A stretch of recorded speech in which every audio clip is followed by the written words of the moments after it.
Hello and welcome back to the Masonic Roundtable, a weekly hangout where Masons from around the world get together to talk about Masonic news and opinions in a friendly and social manner. The thoughts and opinions expressed here are solely the opinions of the participants and do not represent any Grand Lodge statements or positions. Make sure you keep your conversations open for the public and on the level. To interact with us, send questions and comments to our Twitter page at Mason Roundtable or on the Facebook event page. My name is John Ruark. I'll be your host and moderator, and I'm the past master of the Patriot Lodge number 1957 in Fairfax, Virginia. Robert Johnson. Robert Johnson, Worshipful Master for this year at Waukegan Lodge number 78 in the city of the way future, Waukegan, Illinois. And the host of Whence Came the Masonic Podcast. Excellent. Nick Johnson. Hello, it's me, Nick Johnson, your friend from Big Time Farmington. Past Master, Corinthian Lodge. Love y'all.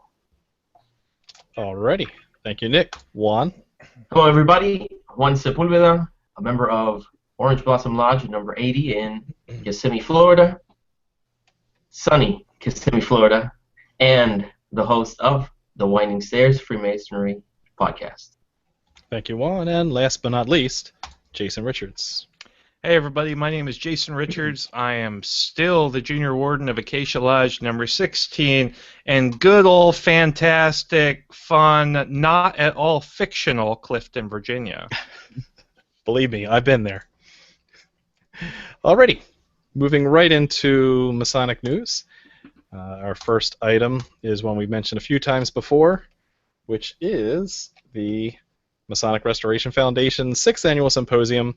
By now, I'm sure you're sick of hearing about it, but the good news is, Jason and I are confirmed that we will be there at the end of August. So the reason we're mentioning it yet again is registration must be completed by Friday, the 31st of July.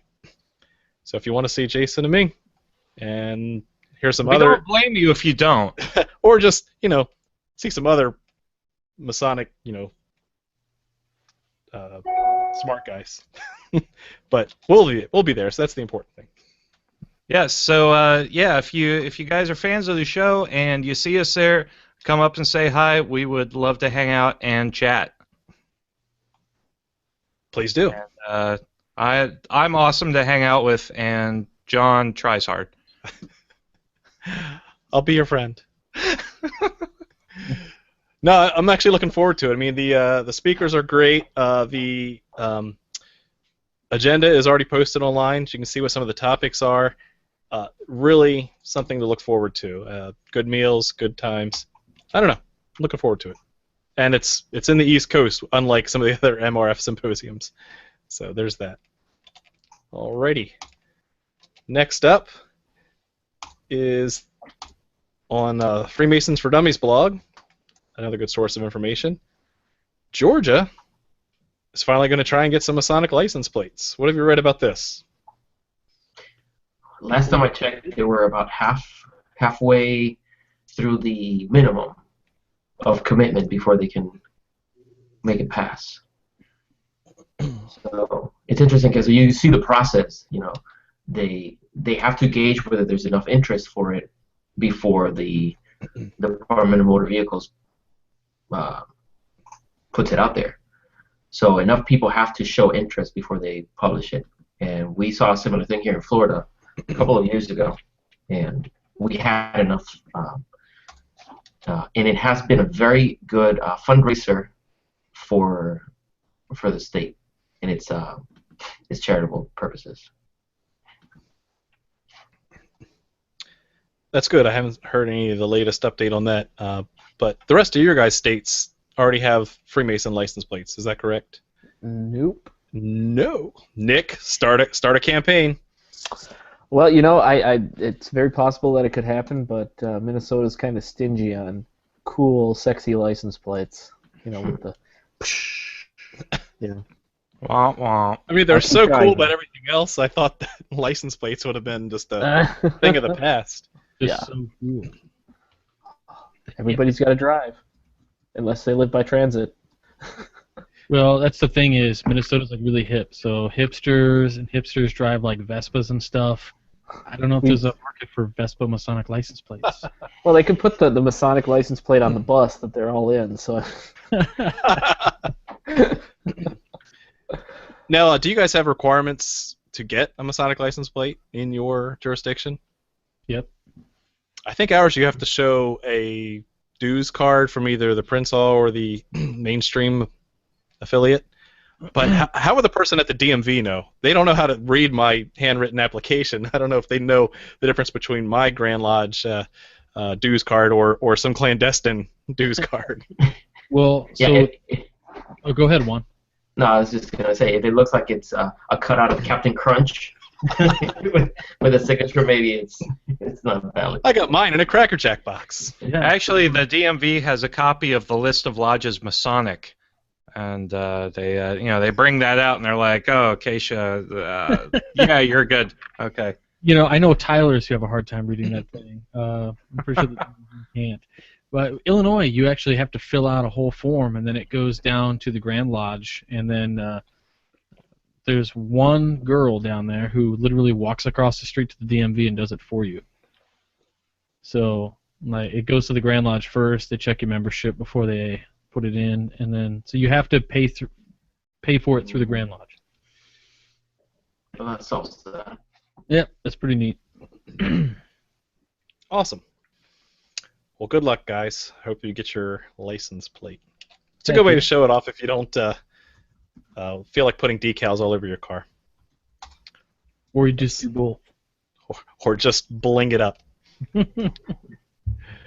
Alrighty. The next thing I wanted to share was on another thing from Chris Hodap's blog, where he linked to the Masonic Service Association of North America. They have a brand new, for sale, Masonic Speakers Kit.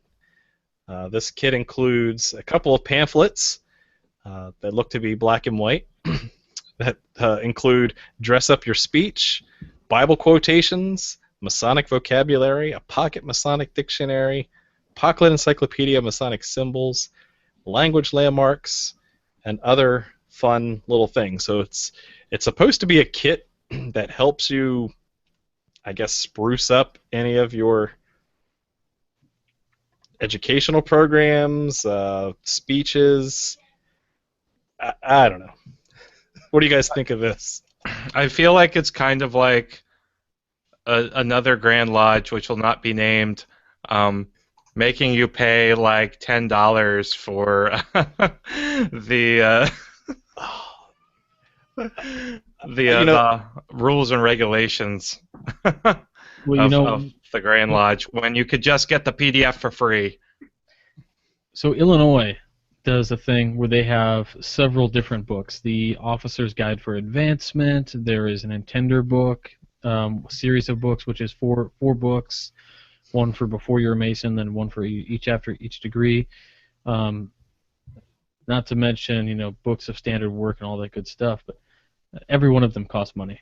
I think, to be honest with you, the MSA does a really good job, for the most part, of putting those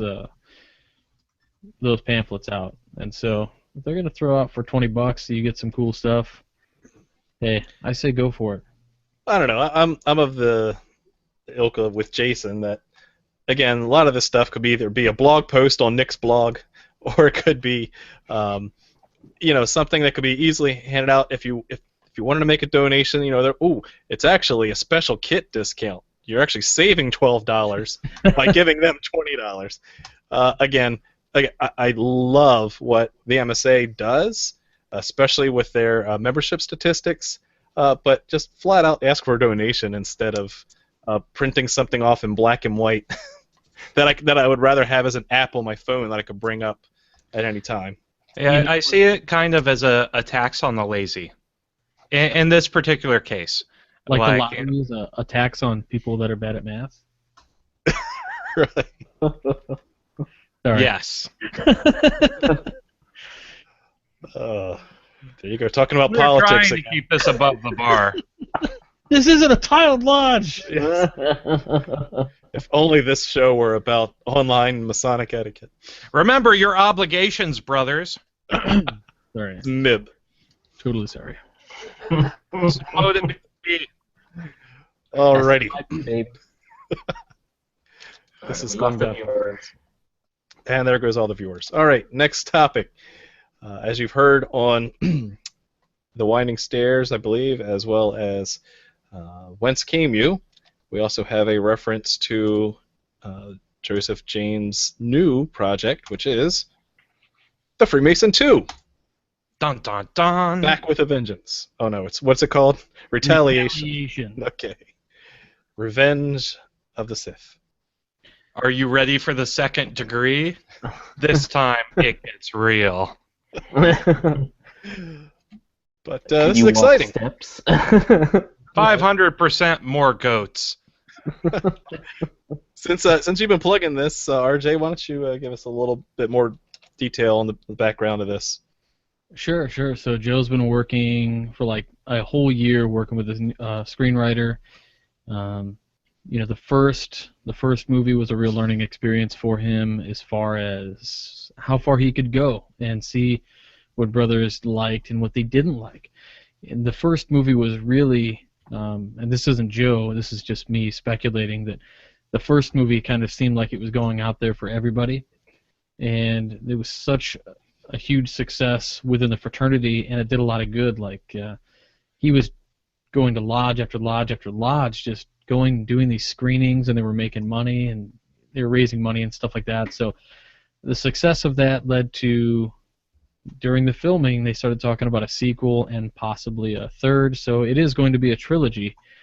I have the script. I read it. It's really good. The story is really, really good. I think they have a really great shot at making an even better movie. But what's cool is he's doing kind of a crowdfund for this one. So it's going to be really made by Freemasons for Freemasons. But, essentially they don't want to limit the audience. But what's interesting is if you want to be in the movie, that's one of like the Kickstarter backers, right? So if you buy that perk on Indiegogo, you basically fly out there, you get multiple speaking parts if you want, and you're in the movie. Like, it's really neat. Are you above the line or below the line? That's important. Will there be a cameo from Robert Johnson? Yeah. What you don't realize is you're playing the corpse, and you just have to lie there face down. I will go out on a limb and give you guys a spoiler. You will probably see something WCY related in the movie. Something. But that's another really cool thing. So we have a lot of friends out there who have Masonic businesses, and they have Masonic products and stuff. And we did a whole episode about whether or not what you're going to do with Masonry. Like, if you're a Mason and you're doing something really cool with Masonry, should you make money on it or whatever? I think it's fine, right? You're providing a service. People want that stuff. It's awesome. Juan does a tremendous job with this. So that's another thing. So if you have a Masonic business or anything like that, and you want to get in on the movie and get like a cool shot, of your product or something like that, they'll write it right in there for $200. I think that's awesome. Yep. This is going to turn into the Masonic version of Space Jam with all the product It's gonna be placement. like, well, so if you guys saw the first one, right? Joseph James is teaching the main character about Masonry, and he hands him a copy of the working tools, and he hands it to him like this, and like it's just boom, front and center on the screen. And they kind of turned it into a little joke, where he's like, "Don't laugh," But it was a really cool thing, and Joe does his best to do these kind of things, and he does it for the love of the fraternity and for everybody else. I think if you get a couple bucks, it's well spent. He would appreciate it, to the ends of the earth. That's great. This is something it's near to my heart because of the artistic aspect of it. Joe is a friend of mine as well, and we have been talking about doing it on the Winding Stairs episode where we talk about it in more depth. But I say it's near to my heart, not just because he's a brother and he's my friend, but here is a fellow artist who is putting it all on the line to create something for us. Just like when I take my colors out and my brushes and I try to create something, there's a vulnerability to that. There's a, you know, as artists, we disarm ourselves to communicate with the people that take the time to look at our art. Now, this being an independent film, you will see the progression from the very first film that Brother Joe made to this film. Every step, you'll see the improvement. And for those of you who really appreciate the art of cinema, will understand the constraints that having a budget will put on a major production like this. You know how difficult it is to organize a couple of brothers. You know how difficult it is to put us 5 on a show every Tuesday. Imagine a cast and crew to create a film that you can be proud of. So I'm looking forward to it. And if you brothers have any questions for Brother Joe, share the questions in our post on Facebook. And whenever I speak with him, we'll try to make sure we answer your questions if you have any. It's a great idea. So good luck, Joe, with your new project. That's exciting. Jason, one other thing you were talking about that was going to be like Space Jam. I thought you did a pause, and I thought you were going to say Space Balls. Because they did have Space Balls, the lunchbox, and the little Schwartz. Oh, yeah. May the Schwartz be with you. Space Balls, the bed sheets. Merchandising. May the Schwartz be with you. He's adorable. All right, and the last item we have for today is, hey, look at that. There's a blog I've seen before, the millennialfreemason.com. Hey, Nick, why don't you tell us about this wonderful post we've just seen? Oh, boy.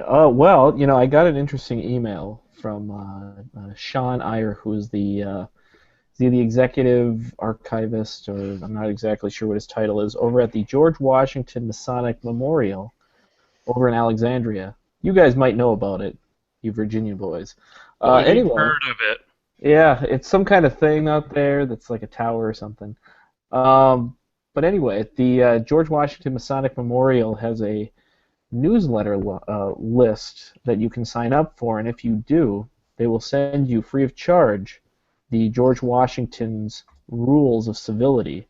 I think it's like a 30-page something, and you can receive your free copy from them as long as you agree to be on their mailing list. So I thought that was a pretty cool deal. I mean, it doesn't seem too bad. I get emails all the time anyway, and yeah, I think it's a good, worthwhile program to get involved in. No, yeah, I actually got turned on to that link specifically from Frater O, and got mine in the mail, and I wish you had told me ahead of time I would have grabbed my copy. It is a nice, neat bound, pocket-sized guide, and for those who haven't read the Washington's Guide to Civility, it is something he wrote in his early 20s. It's just a little bit of tips and tricks. I wouldn't call them life hacks, but just decorum, things that he wrote down, like, you should close your mouth when you chew your food and that kind of stuff.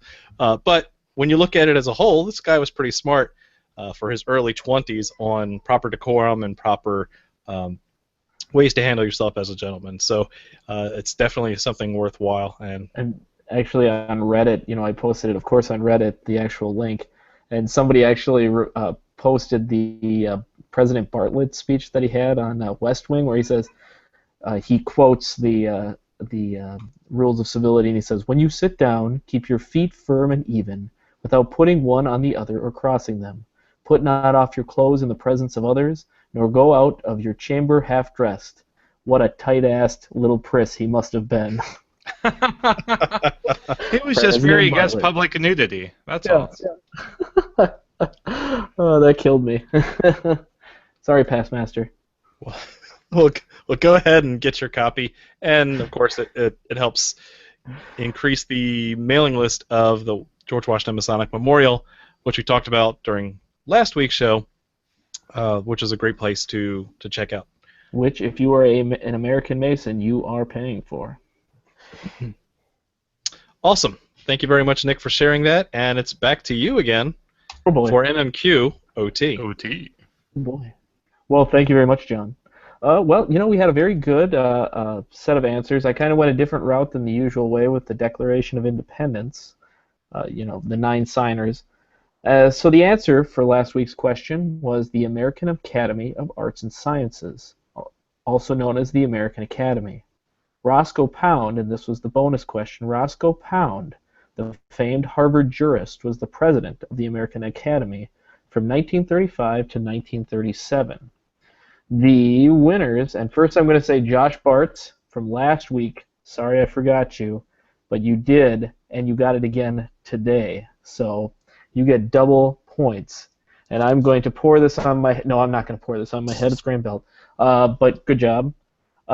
So here are the winners. Willem Kosen, our own Jason Richards, Justin Miller, Jonathan Primo, Christopher Croteau, Simon Dick, James Webb, Michael Laidlaw, Robert Frierson, Lou Bedford, Blake Leach, Will Fowler, Josh Bartz, and Jason R. Smith. So give yourselves a golf clap because we don't want to be too loud. It's late at night.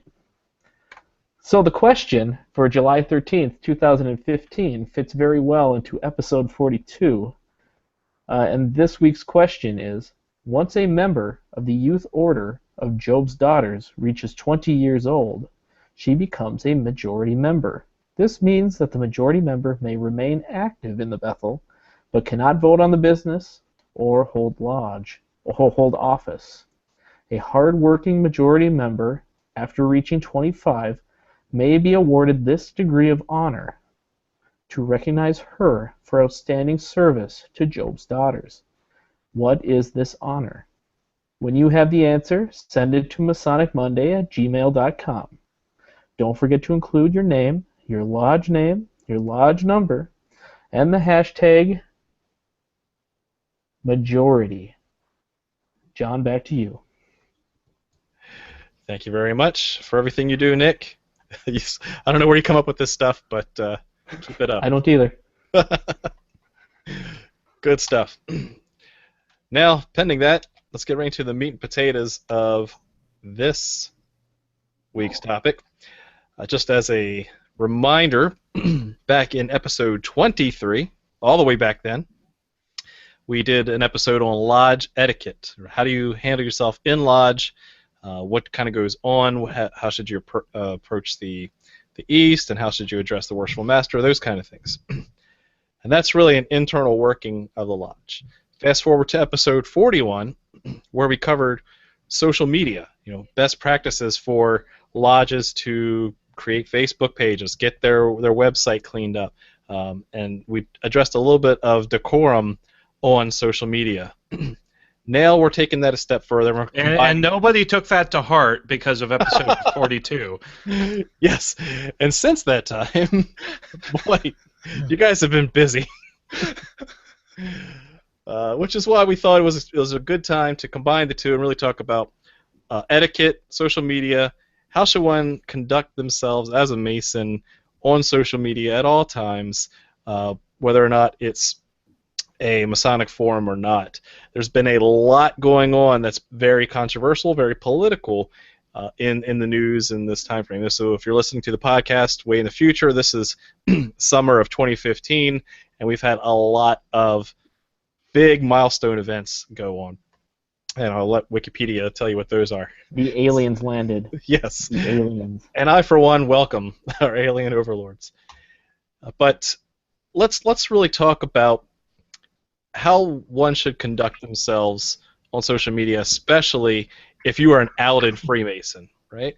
And I'll start, really. I think the very first thing, the very, very, very, very first thing that any brother should do is what we're taught very early on: subdue your passions. That it's very easy to quickly post, and we'll talk about how fast you should post in a minute. But just step one, basic: take a deep breath when you read anything, when you're ready to respond to anything, and really just take a 2-second pause before you do something, because I think that will really pay off dividends later, about really calming yourself down and really keeping those passions within due bounds. And so I think I'll open it up for, let's go with Jason to go pick another topic for online Masonic etiquette. So for online Masonic etiquette, I think I really like John's idea of just taking a step back and thinking before you type furiously on the keyboard, because I'm gonna channel one of our past district deputies,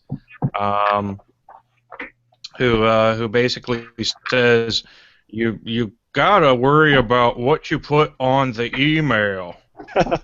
Because it is a written record, and if you are saying unmasonic things, it is a written record thereof. And that's something you need to be aware of. I mean, unless, especially if you're on like a Grand Lodge page, if you are spouting venom, and you are not the moderator of that page, it's going to be there for quite some time.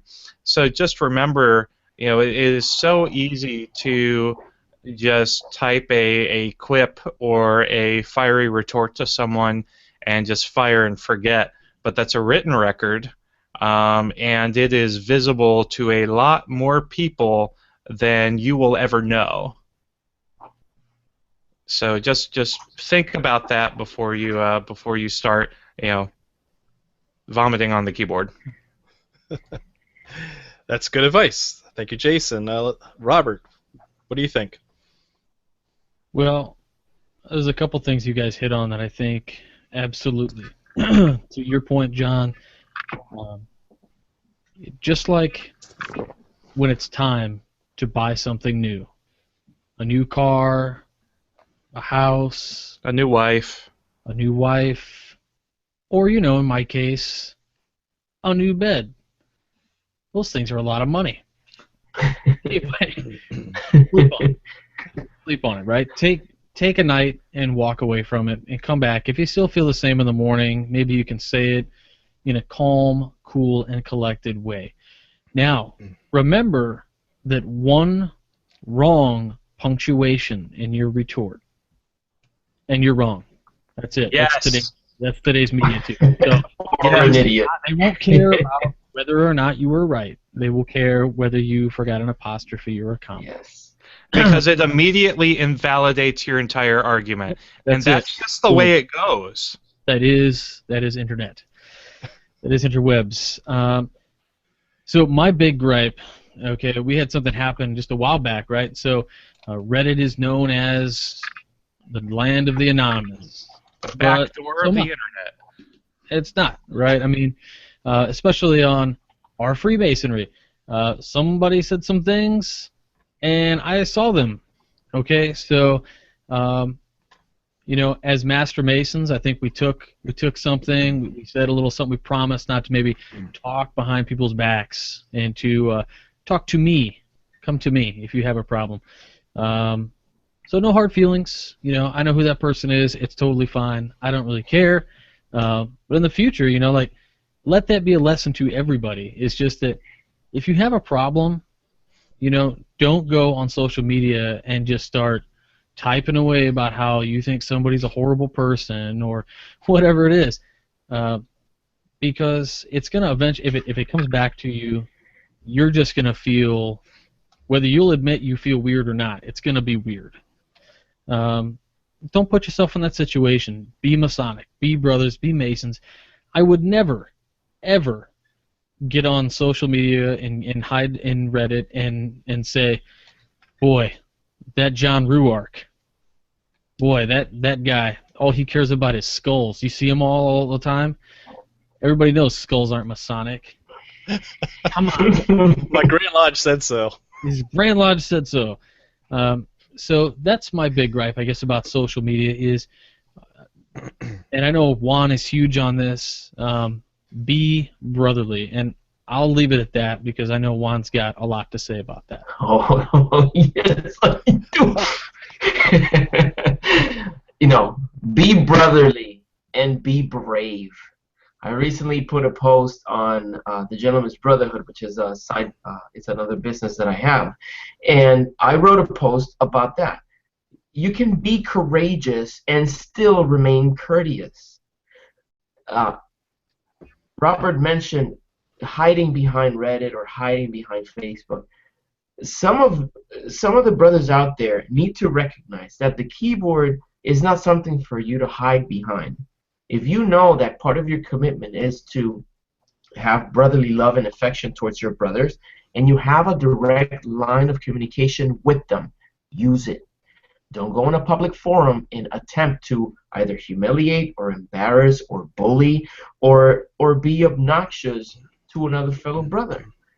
Is it easy to confront a brother and tell him, brother, I think you're doing something wrong. How about you try this? That's difficult. I recognize that. I understand it.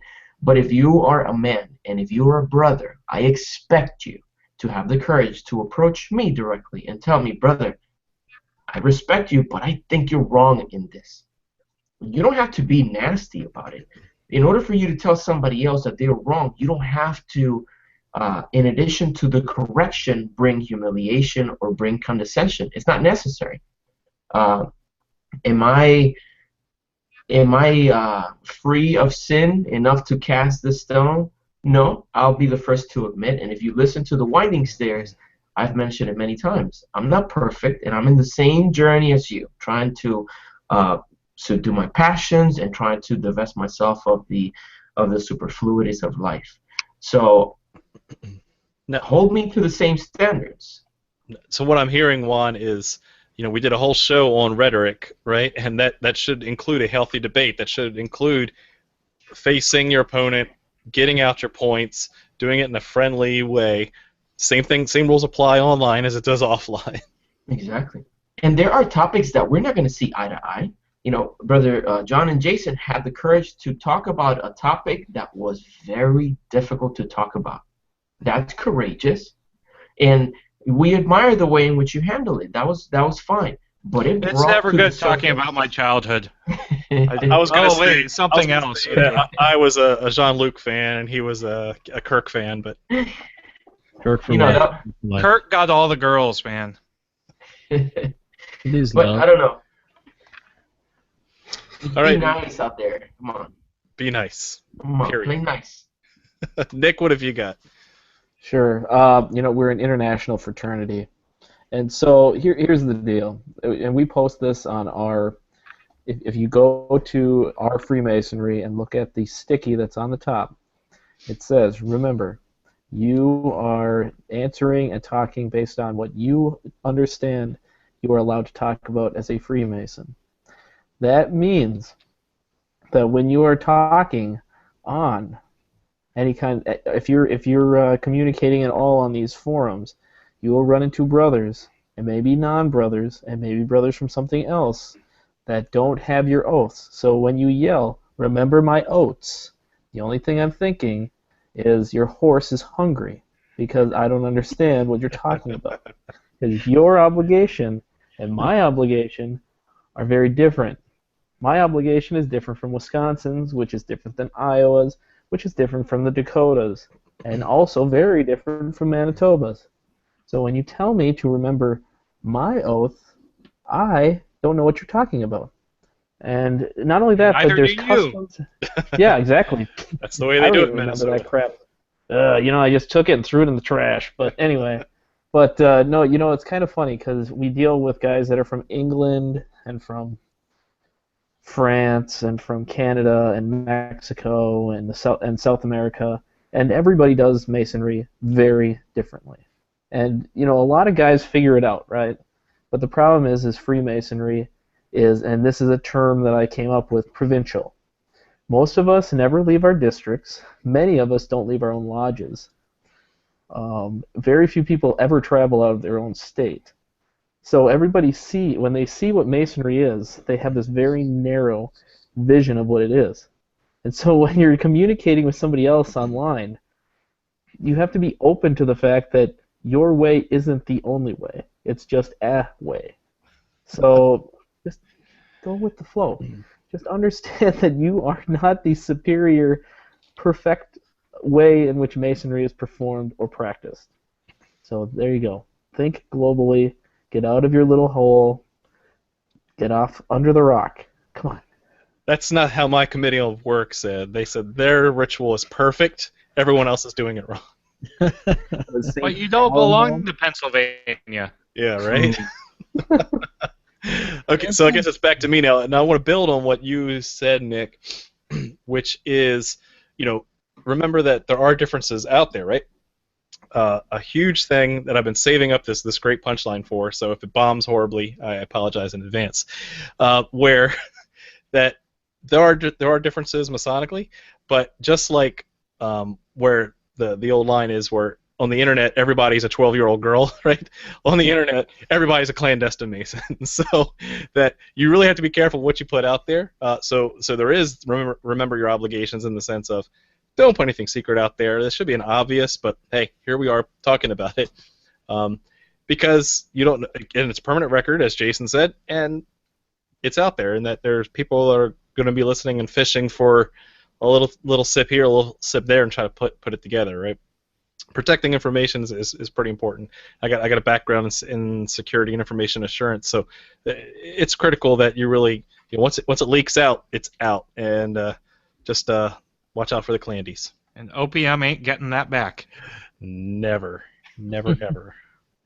Speaking of, Jason, what have you got? What's your next tip?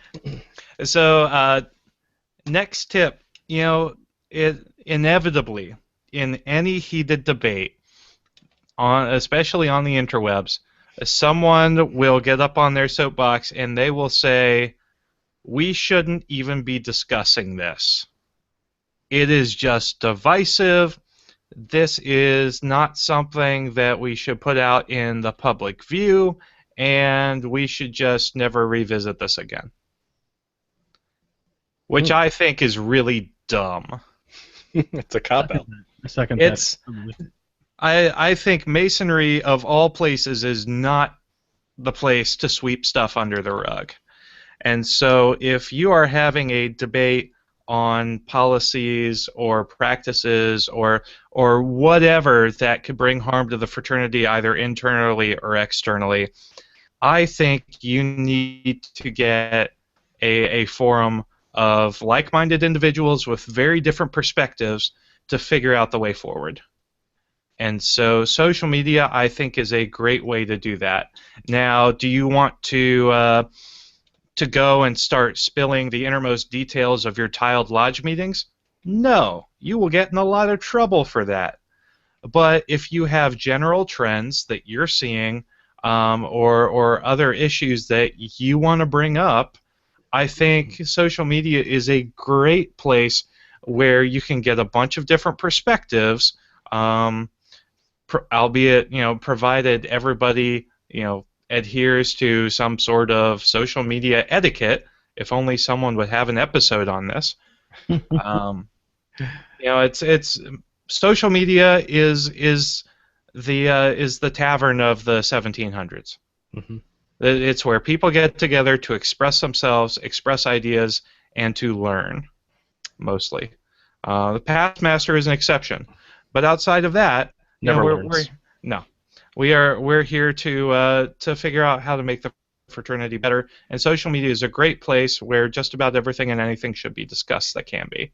Now, this is I'm going to segue into something, and I'll hand it off to Juan because it impacts him the most. When you talk about having the decorum, having a safe place to do that, one thing we talked about in the green room, so I think it was a combination of our ideas, we don't talk about politics, religion, or borders within the lodge because they're divisive topics, right? And I think to your point, Jason, just because we don't talk about them in lodge doesn't mean we shouldn't talk about them, period, right? That's why we have grammar, rhetoric, and logic to help us form good arguments. However, should we extend the same bounds to social media groups? Should we tile social media groups? And I know that the reason I'm pointing this to Juan now is he runs a very handsomely administrative Facebook page called the Winding Stairs Facebook group, and I think he does a good job in kind of separating the wheat from the chaff. And let me ask the big obvious question: is there such a thing as a tiled Masonic forum? That is difficult at best. Yeah. virtually impossible for you to have a fully tiled lodge or a fully tiled group. You could perhaps have a 20-member group that you vouch, you can vouch every member. We do have brothers that have groups that where they do make sure that you submit a picture of your dues cards, but I know not a lot of people are going to be comfortable with scanning their dues cards and sending it to a stranger. So that's an obstacle. When I was thinking about establishing the Winding Stairs Freemasonry group, I was thinking, what do I want out of this group? What is the group that I would wish existed out there?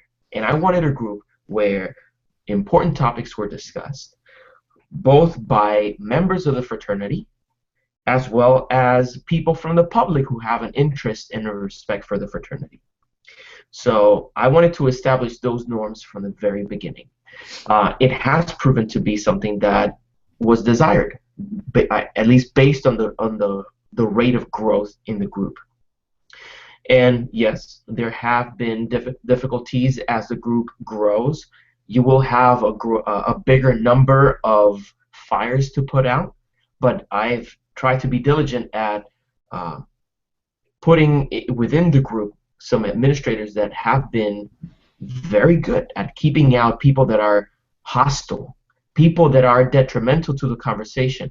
Jason loves the band hammer. He really has an affinity for the band hammer. And I ban with extreme prejudice at the first sign of trouble.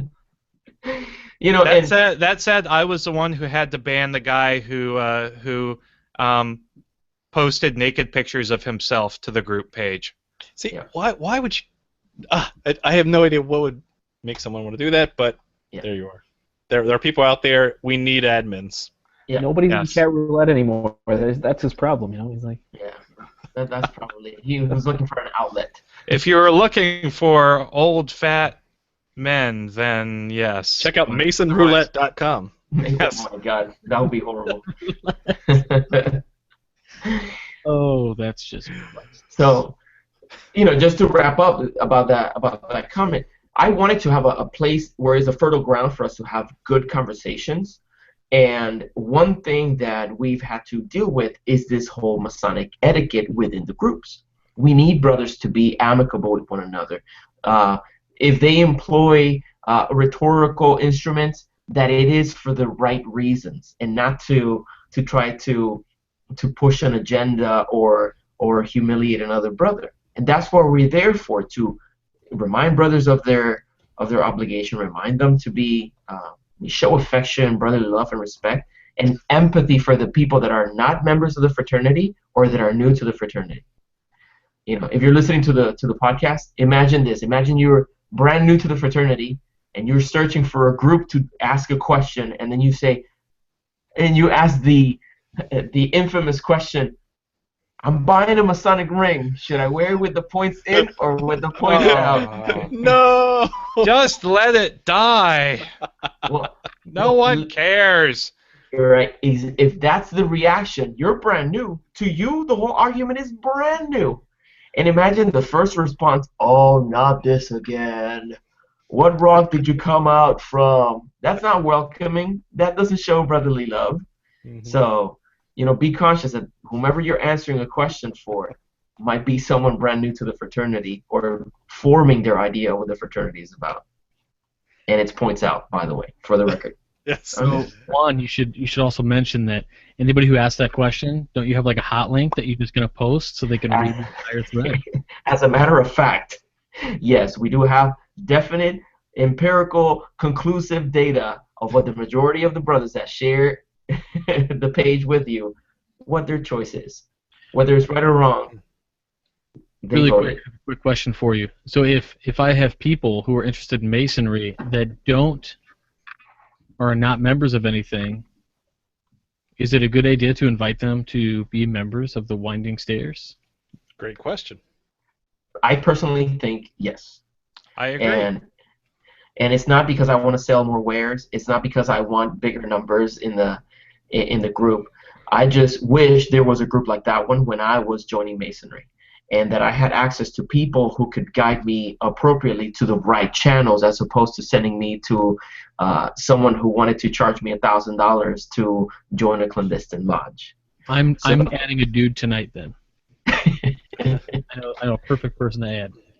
Excellent. But that's a good, the thing that's a is, good point, though, because we've already established there is no such thing as a tiled location on the internet. So there's no place to put secrets that's secure. So anything that is added, if moderated correctly, is a safe place for anybody, a newbie, to come in, feel out. I mean, how many people have joined r/Freemasonry to get interest in the fraternity and join? How many people listen to podcasts and read blogs and join the fraternity after reading and watching and listening to those? We get those posts all the time on the sub. I mean, it's constant where somebody says, you know what, I've been a lurker for a long time. I just want to tell you guys thank you so much. This has been really exciting. I'm taking my EA degree tomorrow, and wish me luck. I mean, we get those posts all the time.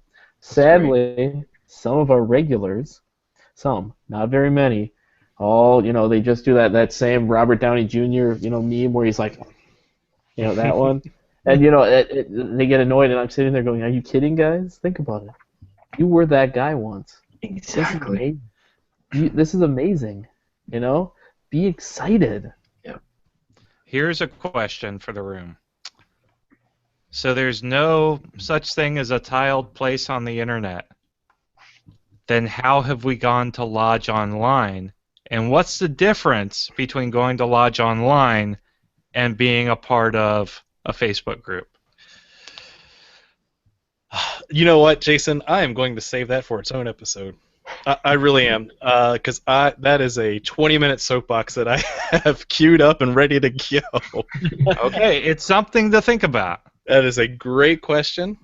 I of course, have the ultimate answer. We've all got an answer for it, but it'll be another show. That's a great show topic. Well, it's kind of interesting is actually discussing that kind of stuff of verified and all that stuff. Twitter has verified accounts and things like that. For a long time on the sub, we would ask pretty much the most benign question you could ever figure out. So we'd ask them 3 questions, and then they'd get their Master Mason flair, right? Well, we decided about, 3 or 4 years ago that just wasn't working because, you get these requests pretty much a request an hour, sometimes more than that. It'd be like a request every 20 minutes for this stuff, and you'd be asking these questions. And really the questions were stuff you could find in Duncan's or anything else, or even in an encyclopedia. So it wasn't even that big of a deal for verification. But some of these guys, when we changed that policy, it was just maddening to them. It was, how could you possibly, now I can't talk to these people anymore the same way. And it's like, you never could. I mean, this is a public forum. You can't. I mean, think about it. Come on, guys. Don't write down secrets. Yeah. I know. It's like, it's not that hard. Most Grand Lodges are nice enough to give you this list that says, this is the no-no list. Don't talk about the no-no list, and you're good to go. But these guys, it's like they sit there and go, well, now I can't talk to them the same way. And I'm like, but you can. I mean, seriously, how many people do you know, even when we've done these clandestine, episodes, how many clandestine Masons are there really that somebody goes up and says, you know what, I'm a Mason, you can believe me? I mean, nobody does that. It's such a rare occurrence that it's like, it's like I just never understood it. It's like, it's not a big deal, guys. Mm-hmm. Just, All right, Robert, why don't you say your last piece, and we'll go around for shameless plugs and final thoughts after that. Social media has been light tonight, but despite there not being a lot of good tips and tricks. You scared them. They're scared to ask questions. I don't want to say anything wrong because I might get... These guys are going to... Well, I do have to say Brother David Weatherby and I have been going back and forth on Twitter talking about how John accidentally dumped his chin into a bowl of vanilla ice cream before the show, and he's showing his age. So that's been a lively social media discussion. That and 3 daughters will get you a few gray hairs. That's awesome. I dye mine. Just for men, that's what I need. Just for me. Just for Masons.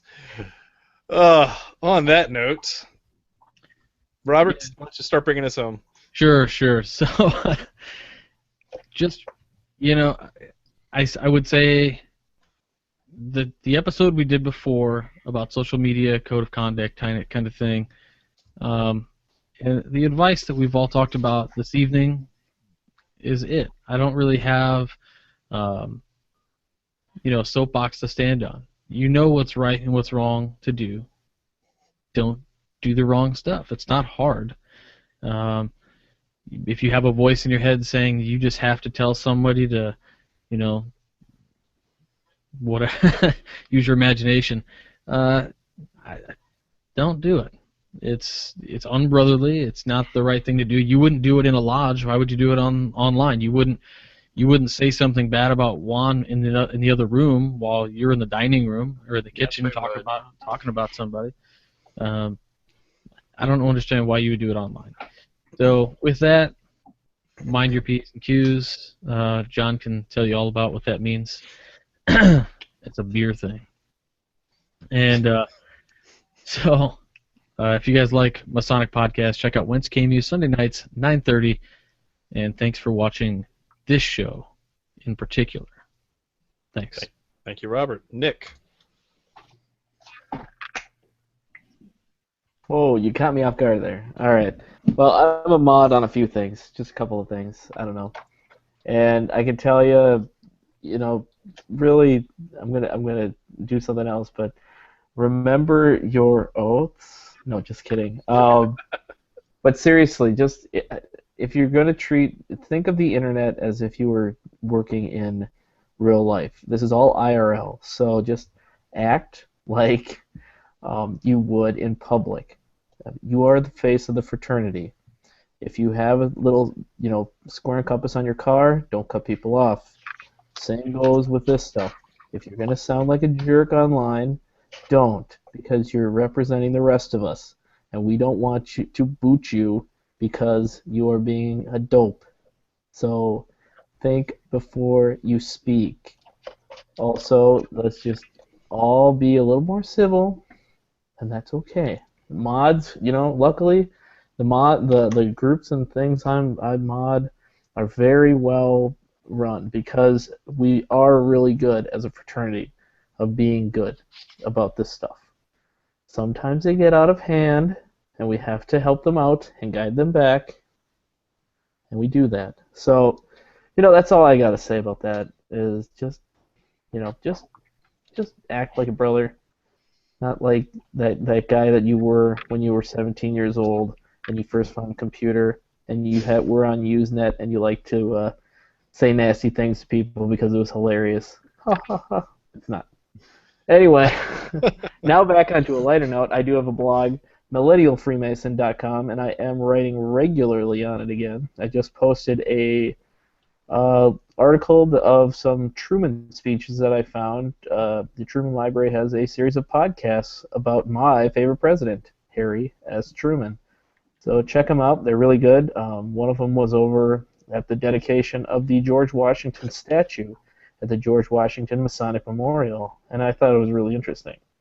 So, yeah, just check it out. It's really interesting. Actually, listening to the whole podcast series was fascinating to understand post-World War II America and the threat of communism. It was amazing. So, check it out.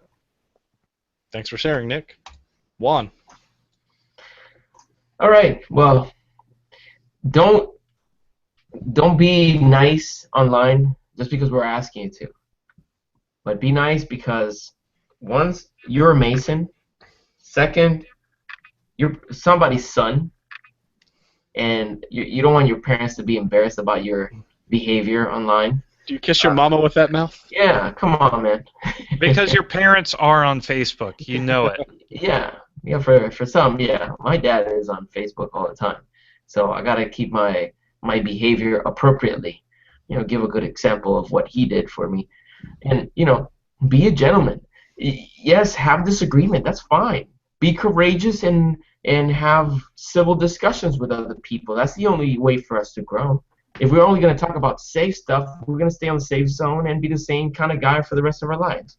But when we talk about stuff that is uncomfortable, stuff that is challenging, stuff that actually makes you think, that if you're listening, perhaps it'll make you think differently about the topic. That's a beautiful thing. We have access to the information of the universe through our computers and through social media and places like the MasonicRoundtable.com and places like the WindingStairs.com, Millennium Freemason, Whence Came You, and the 2 Foot Ruler. You have a place to have a discussion about Masonic topics and all of that, and you have access to us and hundreds and thousands of other, dozens of thousands of other brothers. So don't squander that. Have access to the information of the world through the internet, and then spend it belittling other people and showing a bad example.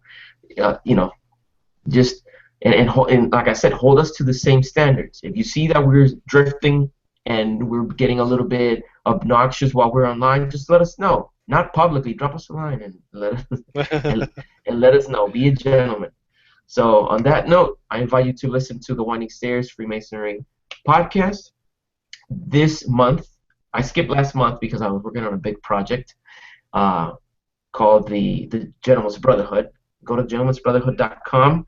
You'll hear more about the topic that we're talking about tonight: how to be a gentleman, how to do things in an elegant way so that you are not looked upon with disgust by others. So this month I'm going to have more episodes of the Winding Stairs. Very, very exciting stuff coming up. So stay in touch. Thank you, Juan. Jason. All right, so be excellent to each other. We've said that several times on this show. And honestly, we can come on the show and do 50 episodes on social media, and our listeners would probably drop off like a rock. And stuff still wouldn't change on social media because it is just so easy to get caught up in the passion of the moment and tell someone you've never met and never ever will meet that they're a dick. And that's just not cool. So be excellent to each other. Just try to take a step back and temper your passions, especially when it comes to social media. I do have to announce that I no longer owe Simon Dick a beer. I just want everybody to know that. That debt is paid. So, I was in Manhattan over the weekend, and I got to go around and see the Grand Lodge of New York, and actually became a Grand Lodge tour guide for a day, which was interesting, and had a really great time. But Simon noticed that I was in New York, and he lives in Brooklyn, so he and I got together and hung out for a little bit. He's a really cool guy. And that's one of the things that I absolutely love about TMR and how it brings brothers together. So that's all I've got, John. Thanks, everybody, for being awesome and listening to the show, watching the show, and letting us know what you think. So keep giving us topic ideas. I tell you what, in 2 weeks, we're going to have a pretty sweet show.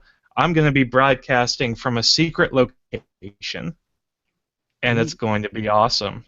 Dun, dun, dun. Stay tuned. That'll be fun. It'll be good. The 28th. Right around the corner. All right. Yep. Thank you very much, Jason. Really, the last thing I got that I thought of that I didn't get a chance to talk about was the fact that we often get comfortable, amongst our brothers in lodge, and it's nice to crack up and tell a dirty joke or whatever now and then. The internet's different, and just because you may have a reputation for being a crass individual in your lodge doesn't mean you get to extend that into your social media presence, right? And again, because, as we said earlier, you are representing the fraternity for the rest of the internet's life, which is for now until Skynet takes it over. And so there's just so much that, you may feel comfortable with amongst your brothers, but again, you're wearing the badge of a free and accepted Mason, and that's gonna carry with all of us. Just because you may think something's funny, or you may make a joke about something in the news. You know, I'm not saying that you need to go all politically correct and be sensitive about everything. But you know, check yourself before you wreck yourself and the fraternity. So with that, thanks for watching and keep searching for more light.